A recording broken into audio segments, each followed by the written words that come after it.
Does the phrase SMART goal feel like a cold corporate buzzword that has no place in your spiritual life? Most people use this system to drive themselves harder. But for a Christian woman, these metrics are actually the tools of a wise steward. Today, we're asking the important question, what is the purpose of a SMART goal? And by the end of this episode, you will understand how to reverse engineer the vision God has given you into daily wins, solving the pain of vague overwhelm by turning I should into I will. We're moving from dreaming about a mansion to actually laying the bricks. Stay tuned. Ordinary women, extraordinary faith. When God calls, we say yes. The Arise Women of God podcast. Hello and welcome to another episode of the Arise Women of God podcast. I'm your host, Tamara K. Anderson, and joining me today is Amanda Powell of our Women Warriors of Light Advisory Board and expert goal setter. And we're getting tactical with our testimony today. First, we'll break down the SMART acronym through the lens of faith. Second, we'll discuss progress monitoring and how to know if you're on target within just 3 weeks.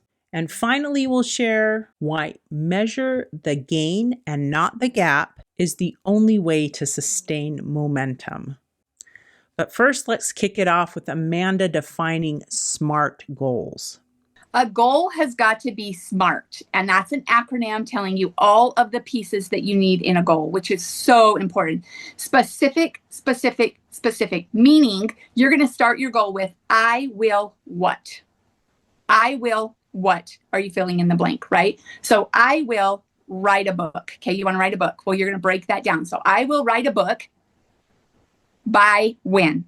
Okay, when? And what type of book? Like, start getting super specific. It's got to be measurable. The only way that it's going to be measurable is you're moving steps towards it, right? So the way that I like to do this is, let's say I'm doing a reading goal, okay? And it's going to be for one of my kids, okay? My child is going to read 100 words per minute with 90% accuracy. That's my measurable part, okay? That accuracy. So you see what I'm doing. That's the goal.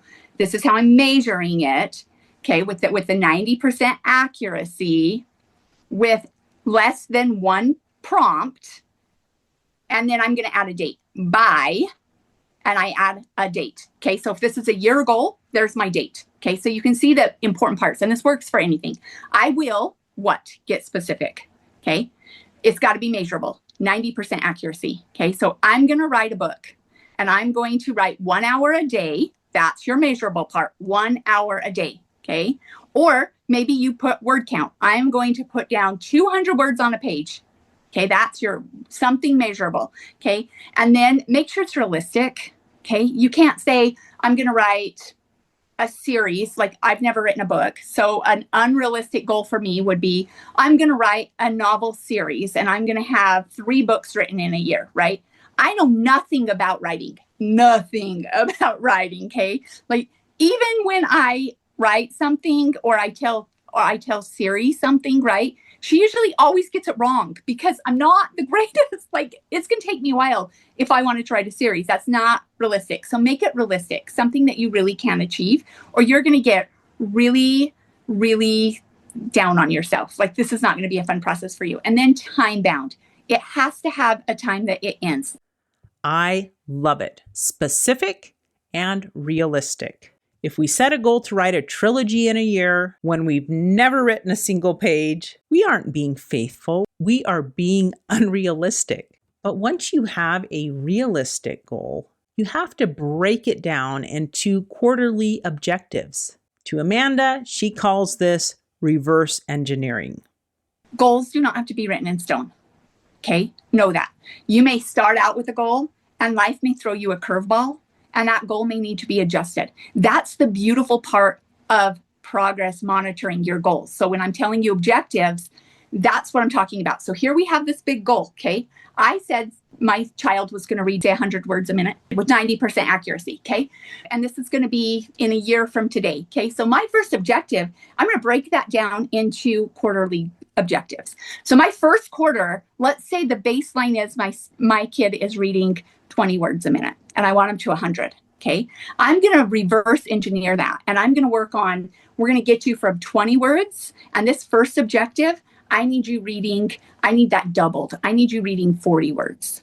Okay. We're going to read 40 words by the end of this quarter with maybe it's not 90% accuracy. Maybe it's a little lower. Now, because I like high goals, I'm probably going to keep it 90% because I brought the word count down, right? So I want those 40 words that we get, I want those 90% correct. Okay.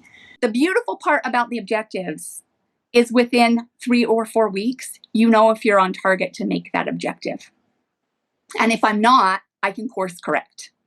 That 3-week check-in is a game changer. It gives you permission to be flexible. Doesn't that sound nice to have a little wiggle room? Remember, your goals are not written in stone. They are written in partnership with a God who knows when to speed up and when you need to hunker down. This is where we have to choose to measure the gain and not the gap. And I love that you're giving ourselves permission to have grace because things are going to come up. In the middle of last year, in the middle of crazy goals, I got sick for like 2 weeks. Like I was in bed flat on my back. I had some flu bug come through, and you better believe that it shut down my goals pretty fast. Like I wasn't able to exercise. I was barely making it out of the bed into the kitchen, grabbing some food and getting back in bed. So sometimes goals fail because things out of our control happen. And so just remember, give yourself a little bit of grace there. Hey, this happened. I couldn't control it. Believe me, I did not want to be sick. So just as you ease back into health, maybe you're going to have to start at a lower measuring point because I'm not going to go from that to walking my 45 minutes a day. In fact, I remember my friends walking with me the first time I walked after that. And what used to take me a 20-minute loop, it took me like 30 minutes. I was walking slow and I was just huffing and puffing because I was recovering.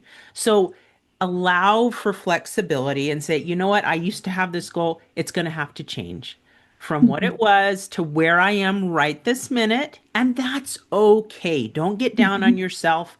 One of my favorite sayings with goals is measure the gain and not the gap. The gap. Yeah. And so make sure that you are saying, guess what? Last week, I didn't walk at all because I was sick. This week, I'm going to walk 10 minutes and see how I do with that. That might be a stretch for me. I don't know. But start with easing yourself back into it. Was it what you did 2 months ago? No. It's okay. It's okay. So giving ourselves grace so that we don't completely fail with our goals. The purpose of a SMART goal isn't to make you work harder. It's to help you see how much God is doing in your life. When you make it plain, you see the miracles.